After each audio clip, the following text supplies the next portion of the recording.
Nylon मांजाने सोनूचा प्राण घेतलाय। होय, अतिशय दुःखद आणि दुर्दैवी घटना आज नाशिकमध्ये समोर आली आहे। नायलॉन मांजामुळे गळा कापला गेल्यानं 23 वर्षीय सोनूला मृत्यूच्या दारात पोहोचवलंय। आणि आपण बघू शकतोय रुग्णालयातच आईसह बहिणीनं कसा हंबरडा फोडलाय, आपल्या लेकरासाठी टाहो फोडलाय।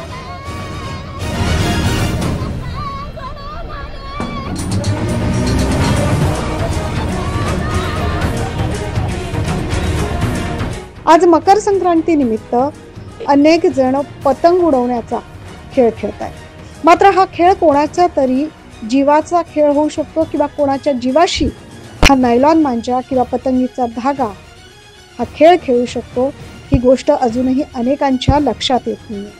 आणि याचमुळे आज 23 वर्षीय सोनूचा मृत्यू झाला। नाशिकच्या पाथर्डी फाटा परिसरात राहणारा सोनू किसन धोत्रे याचा अशा प्रकारे धक्कादायक मृत्यू झालाय। आज दुपारच्या सुमारास ही घटना घडली आहे। सोनूचं खरं तर आता थोड्याच दिवसात लग्न देखील होतं आणि त्याचमुळे सोनू हा वलसाड येथून नोकरी करत असतो, तेथून तो घरी परतला। पण घरी त्याच्या लग्नाची लगबग सुरू होती। त्याला घरच्यांनाही भेटायचं होतं, तयारी देखील बघायची होती, त्यामुळे सोनू नाशिकला आला होता। मात्र त्याचा हा नाशिक दौरा अखेरचा दौरा ठरला। तो घरी परतत असताना अचानकच नायलॉन मांजा त्याच्या गळ्याला लागला आणि त्याचा गळा अक्षरशः तिथे पूर्णतः चिरला गेला, कापला गेला। स्थानिक नागरिकांनी त्याला त्वरित उपचारासाठी जिल्हा रुग्णालयात नेले, मात्र सोनू मृत झाल्याचं तिथे कळलं। सोनूचा मे महिन्यामध्ये 15 तारखेला लग्न सोहळा देखील होता आणि घरात सर्व तयारी करत असलेली आई आणि संपूर्ण परिवाराला भेटण्यासाठी संक्रांती निमित्त तो परत आला होता। मात्र त्याच्या मृत्यूची बातमी समजताच जिल्हा रुग्णालयात आईसह बहिणीने देखील टाहो फोडला।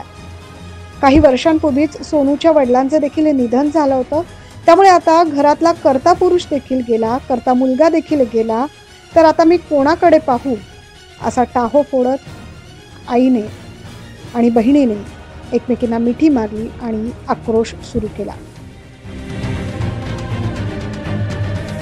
नाशिकला घटना घडलेले 75 टाके पडलेले, तुम्ही इथले एसपी डीएसपी काय करत्या? बंदी घाला ना। त्या दिवशी तुम्ही जर डिपार्टमेंटला अधिकाऱ्यांना सोडले असते ना, इकडे 4 तिकडे 4, जिथं पतंग उडताय ना तिथं बंद करा, वाचला असतं ना पोरगा। मग तुमचं सुरक्षित नाही, काहीच नाही, तर मग माणूस लोक मग इथलं डिपार्टमेंट काय करतोय? तेच आम्हाला एसपीला डीएसपीला विचारायचं, तवर आम्ही माहिती उचलणार नाही। बोला त्याला, इथं तुम्ही पत्रकाराला पाठवा, जे होईल ते होईल, तुम्ही पूर्ण जिल्ह्याला पाठवा। आता ही घटना घडलेली। हा नेमका फॅमिलीमध्ये कोण कोण होतं, याचं काय करायचं? हा कामावर गुजरातवरून येत होता, सणाला निघाला होता घरी यायला, गुजरातवरून आलाय तो, पण नेमकं घरी पण नाही पोहोचला, 10 किलोमीटर बाकी तो घरी पण नाही पोहोचला। डिपार्टमेंट जर पतंग वाचवलं असतं तर लोक वाचवले असते का नाही? डिपार्टमेंट पतंग वाचवलं असतं तर लोक वाचले असते का नाही? मग डिपार्टमेंट काय करतो इथलं दादा? काय लग्न वगैरे लग्न ठरलं होतं, बुलढाण्याची मुलगी आहे, 5व्या महिन्यात त्याचं लग्न होतं, सगळं ठरलेले, वडील वारलेले, भाऊ एक आहे, गुजरातवरून माझा मामा येत होता, येताना वडनेर रोडला माझा अक्षरशः मृत्यू झाला। माझा मामा 20 मिनिटं पडला होता तिकडे। मामा डिपार्टमेंट फोन उचलले नाही, फोन उचलले असते तर माझा मामा काय नाव होतं मामा? 75 टाके पडलेले एकाला। 2 व्हीलरवर येत होता इकडं सणासाठी घरी, महानगरपालिकेमध्ये कामाला आहे तिकडे गुजरातला, नाशिकला येत होता, येताना वडनेर रोडला गळा मांजा कुठल्या ठिकाणी झाली ही घटना? वडनेर रोड, पाथर्डी सरकारच्या पुढे। आणि पोलिसांना कळवलं होतं? तिथल्या स्थानिक लोकांनी कळवलं होतं। नाशिक शहरामध्ये जो पतंग महोत्सव चालू आहे त्याच्यामध्ये काही समाजकंटक हा नायलॉनच्या मांजा वापरतायत। आज नायलॉनचा मांजा किती घातक आहे। आज धोत्रे नामक जो मुलगा आहे हा कामावून घरी चालला होता, त्याचा मांजा गळ्यात अडकून मृत्यू झालाय। मी सगळ्यांना विनंती करतोय, ज्यांच्याकडे नायलॉनचा मांजा असेल त्यांनी आत्ताच्या आत्ता फेकून द्या, कारण की त्याच्यामुळं एक जवान मुलगा मृत्युमुखी पडलाय। काही त्याचा गुन्हा नव्हता, तो गाडीवर त्याचा चालला होता, आणि अचानक मांजा त्याच्या गळ्यामध्ये आला गाडीसमोर.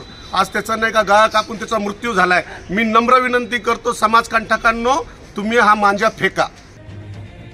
स्थानिक नागरिकांनी आणि परिसरातील रहिवाशांनी मांजा ती पतंग उडवणाऱ्या ज्याच्या हातात मांजा होता त्या व्यक्तीवर सदोष मनुष्यवधाचा गुन्हा दाखल करण्याची मागणी केली आहे. गेल्या काही दिवसांपासून पोलीस देखील मोठ्या प्रमाणात नायलॉन मांजा पकडण्याची कारवाई करतायत, गुन्हे दाखल करतायत. तरी सुद्धा सर्रासपणे नायलॉन मांजा हा विकला जातोय आणि ही बाब आज पुन्हा समोर आली आणि या नायलॉन मांजामुळे धोत्रे परिवारावर आभाळ कोसळले. परिसरात देखील हळहळ व्यक्त केली जाते. पतंग उडवताना सगळ्यांनी काळजी घेणं अत्यावश्यक आहे आणि गर्दीच्या गजबजलेल्या ठिकाणी पतंग न उडवणं ह्याची खरं दखल घेतली पाहिजे. आपला पतंग उडवण्याचा खेळ कोणाच्या जीवाशी खेळ होऊ शकतो ही गोष्ट नक्कीच लक्षात ठेवली पाहिजे. 9 न्यूज महाराष्ट्रासाठी प्रतिनिधी वैभव घुगे.